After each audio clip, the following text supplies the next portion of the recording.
The Sudanese army was very proud to announce the defection of several RSF commanders in recent months, and one of them even held a press conference in Khartoum during which he criticized the Rapid Support Forces and even talked about the involvement of the UAE in Sudan. I spoke to several specialists of Darfur, and they told me that some of these commanders were paid by the military intelligence to leave the RSF, but that's not the only reason behind their defection. There are a number of factors that are supposed to be, that we think are contributing to the to tensions within the RSF. Chief among those are long-running tensions in Darfur between the RSF and certain tribes in Darfur, and particularly there are certain tribes that a lot of members and foot soldiers and commanders of the RSF come from originally.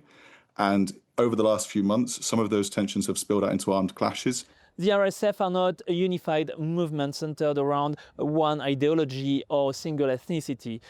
In reality, there are many men from many different ethnic groups, and they are sometimes allied only out of convenience. So there is no ideological shift when they leave the RSF to join the Sudanese military. That's pretty easy to do, and that's why the RSF leadership is trying to find a solution. They have rolled out a series of emergency measures internally within the RSF to centralize control over decisions like troop deployments and logistics.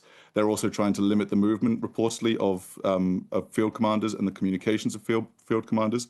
There have been reports that they are clamping down on unauthorized Starlink devices and confiscating those to limit the amount of communication that their commanders are able to have.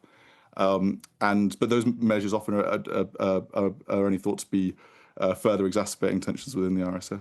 It's still too early to know what will be the impact of these tensions, but there is a risk of fragmentations of the Rapid Support Forces. And this comes as they opened a new front in the eastern part of the country in the past few months, a front that has been turning into the army's favors during the past few days.